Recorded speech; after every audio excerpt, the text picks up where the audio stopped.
Hi, everyone. We have Marcus Fleming here today. He's a psychotherapist, a dancer, and also an artist.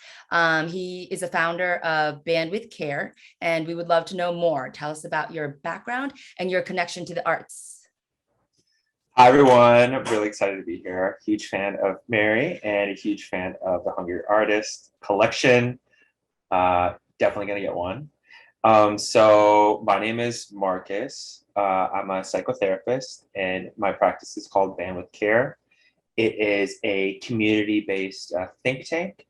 And what we do is we engage in research, digital activism, we lead workshops, and we create artwork that seeks to support people's mental health in this digital age. So I believe that in order to really support people's well-being in 2022, we need to consider how plugged in we are to our phones, into the blockchain, if you can even plug into the blockchain. I haven't found the plug yet, but maybe there's one somewhere.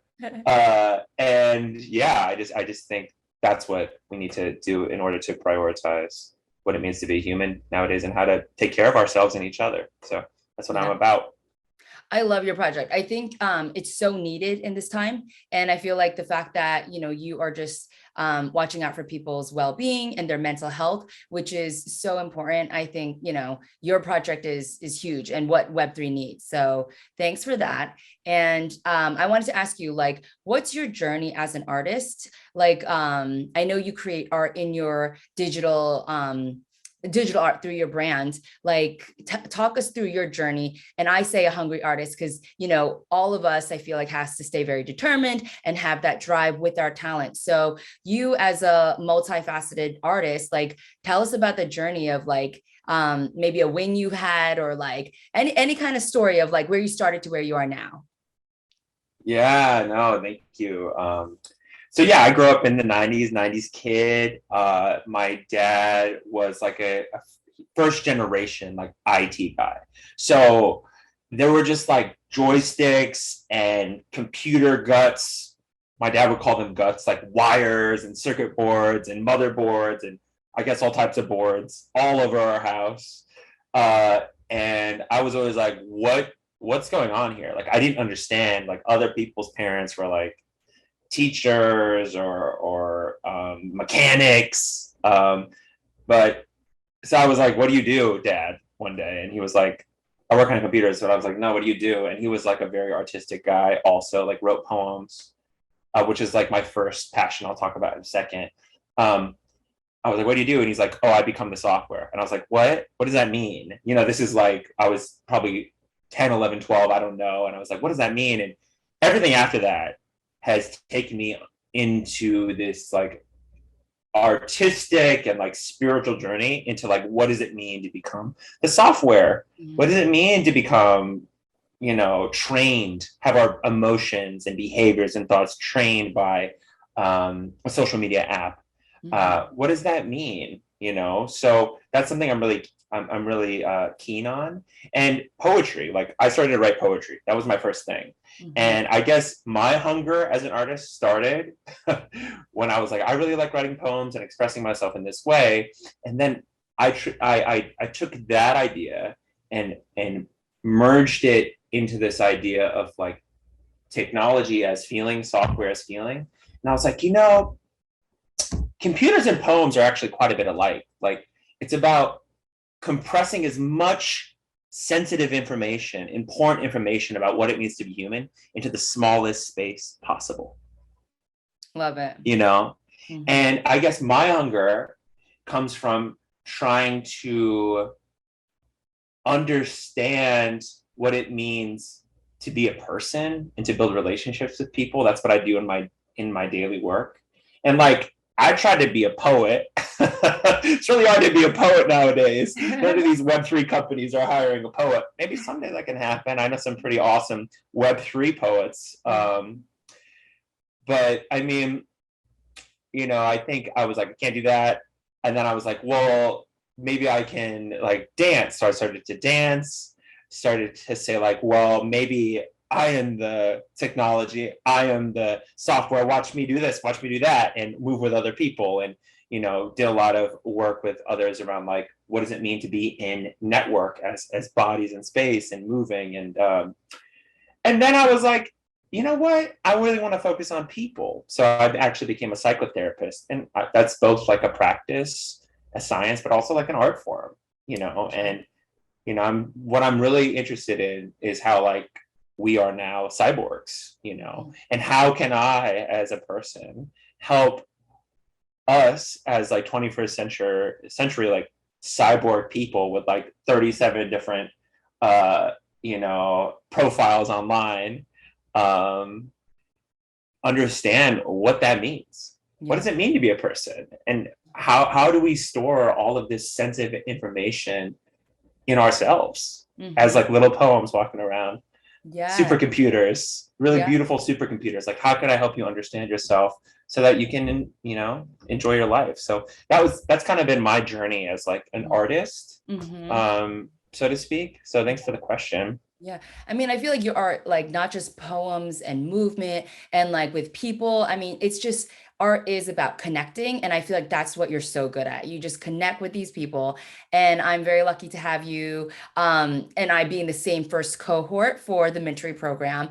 And I feel like you always bring laughs and like you bring a great energy to the dynamic of the team. So and your project is like so different. Like everybody's projects are so different. So like your art is well needed, whether it's in movement, in poems, in like, just the connection with people. And I love the artwork you created for the Exquisite collabs. I feel like you put like a little bit of like a poem, a short little sentence, and then also created digital art with your style, which I love like merging everybody's styles together. So tell us about that art piece that you created and why. Yeah. Thank you so much. First of all, I've really enjoyed being in the mentoring. The energy that I'm sending out is just the energy I'm getting. So I think the vibes are good in general within the mentoring and within Stacks. And thanks for that question. I mean, yeah. So I do all of my editing on Preview. So I never use Photoshop. I drag and drop. I use the lasso on through Preview to cut out images, the smart lasso.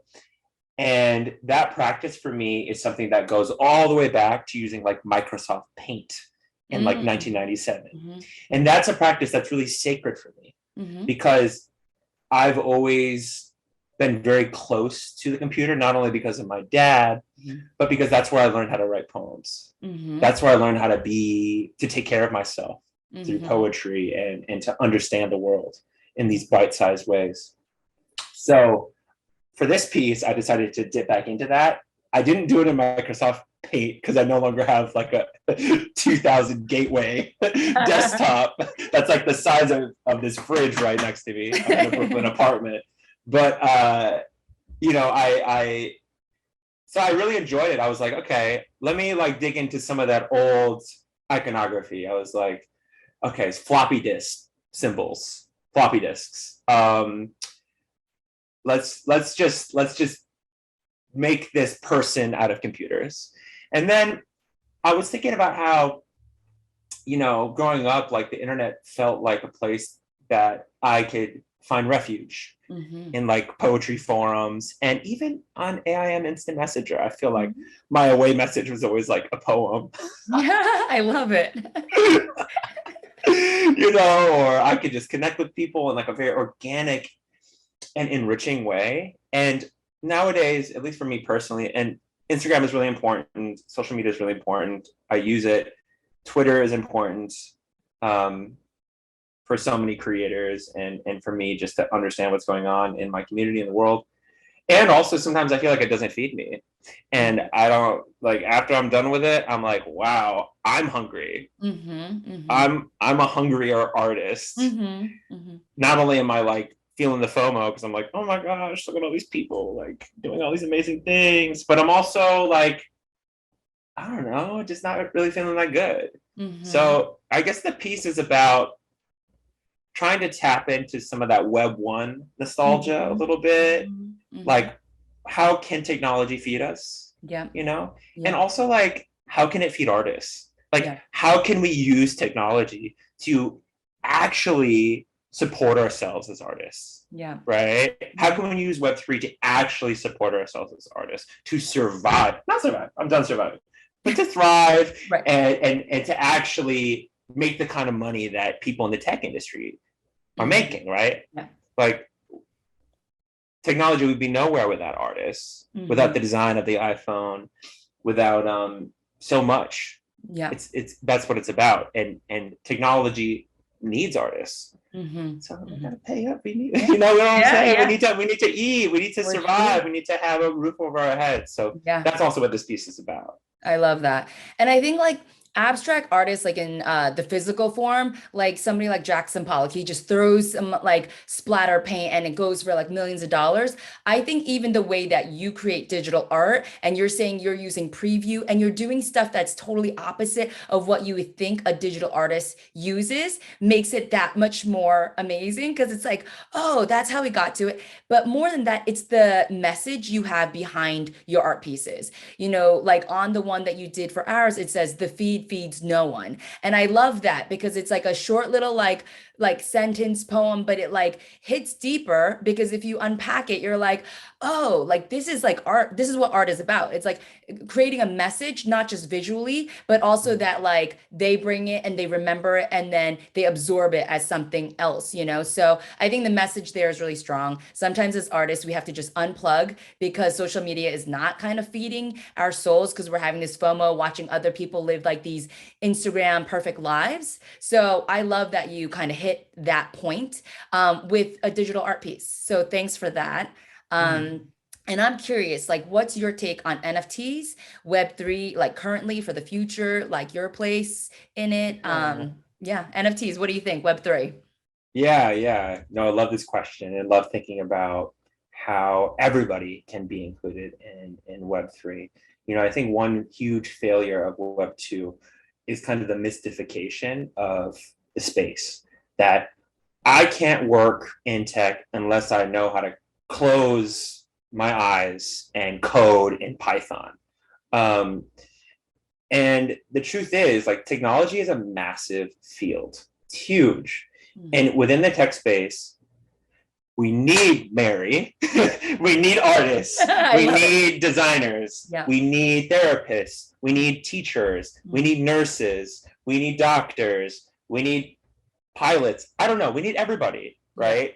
So my hope is that we can change this narrative in Web3 and say, look, we need everybody in this space, you know? And as for me, like, I'm a psychotherapist. Like, that's what I do throughout the whole day, 5 days a week. I think about, like I said from the jump in this conversation, how burgeoning technologies like blockchain affect how we engage with each other, ourselves, and the world. So I hope that I can, as a therapist, do two things. One is maybe use Web3 to assist people in their wellness in some capacity, like I'm going to do for my project that's in Stacks that will be coming out in the next few months. But also I hope that I can, just by being in the space, understand what people's needs are that are specific to crypto and the many red and green candlesticks, the volatility that creates volatility inside ourselves. Some of the uncertainties that FUD, how to help people help themselves. Like, I need to be where any type of new technology is at. You know what I mean? Like, as soon as there's a flying car, I'm gonna be in that thing, because I need to make sure that I understand how it's affecting people. So I'm also here because I feel like I need to be here. to Yeah. understand what's going on, so I understand how people are affected. So Yeah. I guess that's my answer. Yeah. Yeah. I mean, I see on Twitter, like some people saying like, oh, they're having anxiety, they feel depressed. Like it is a volatile market and it really messes with people's minds. Like if they put a lot of money into something when Ethereum was like 4,000 or Stacks was this or Bitcoin this, like, and all of a sudden they're losing money, like people are feeling a lot of anxiety and like depression. And so when there's somebody like you in the space that could kind of like guide them through things, like we need more people like you. So I think it's great you're on so early and in a time when people really need it. So your project is, definitely well needed. And the last question is what are you currently working on? I'd love to hear a little bit more about Bandwidth Care, and then where can everyone find you? Absolutely. So yes, really excited about working with Stacks and the Mintery on this project. So, I came to the space like a newbie. Like I was like, NFTs, kind of like trying to understand. And what I ended up doing is just like talking to a lot of people in the community. And, the moment you're like, oh, I'm like a therapist and I'm interested in getting into Web3, people are like, oh, we need that. Yeah. Oh, we need that. We need that. And you really see it in a bear market, right? Mm-hmm. Bear markets, great for building. Yeah. Also really great for like taking care of yourself. Yeah.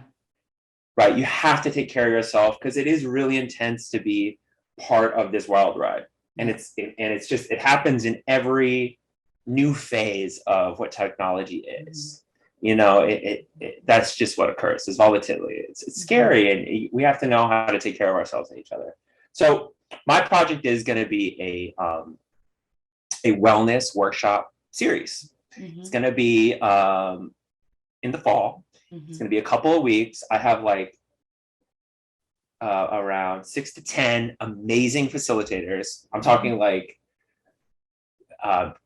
somatic practitioners, dancers, meditation specialists, life coaches, sound, bath artists, people that can, I don't know, galvanize us as people that are like dealing with the bear market and just dealing with the stress of just being on kind of this new frontier. Yeah. And yeah, so the project, you will buy the NFT, and that will give you access to all these amazing workshops. Will help you to kind of find community of people to take care of each other.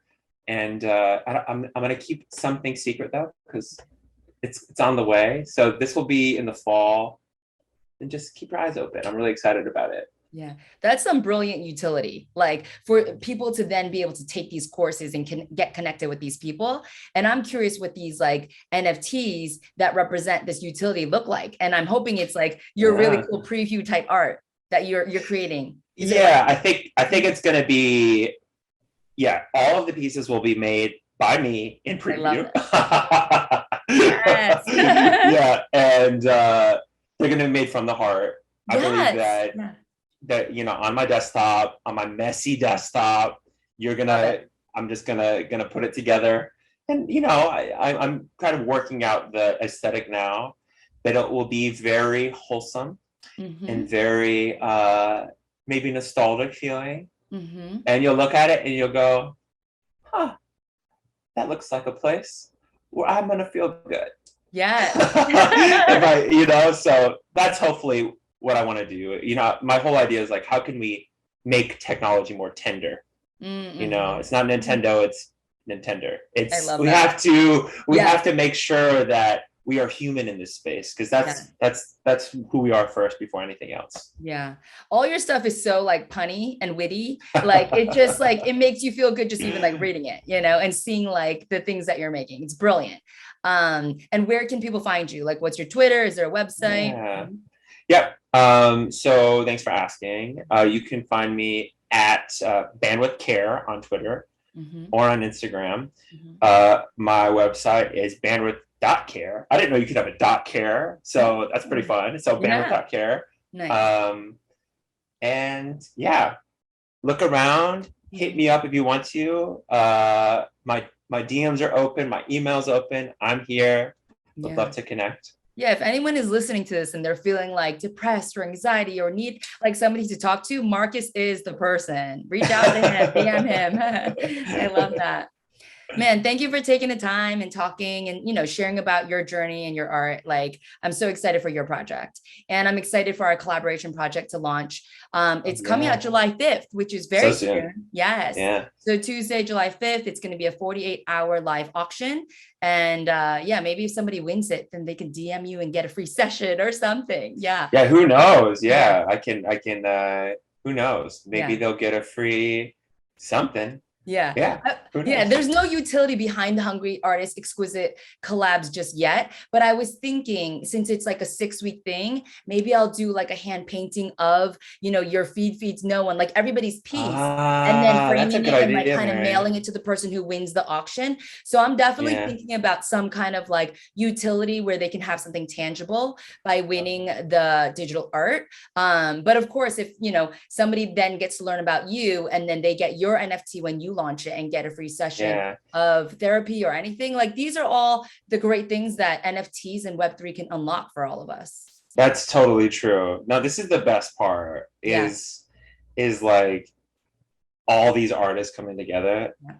and sharing our skill set and sharing our values and our stories. So, and I really appreciate you inviting me to talk today with you. And, it means a lot to me that you invited me to be part of this amazing Oh, and I should project. share one last thing. You're the one who gave me the idea for Exquisite collabs because you told me about Exquisite Corpse. So shout out, Marcus. That was brilliant. You said that. I know on my roadmap, I was always going to do like unlocking these legs and wings. And when you looked at it, you were like, do you know the Exquisite Corpse game? And then you were like, that's like what it reminds me of, which kind of triggered the idea for all of this. And so, thanks to you, Marcus. And I think that's Yeah. the beauty of like, just like talking ideas out with other people and then like refining it to be better and better. So of course, bounce ideas off me for yours, and I'm going to continue to ask you for Right. mine. And that's what we're all here for. So thank Woo! you. Yeah. Awesome. Have an Well, thank you. awesome, rest of the day. Thanks for coming on. And July 5th for this one, and then the fall for yours. So excited. Awesome. Thank you. All right. Thank Bye, you. Marcus. Bye Thank bye. you.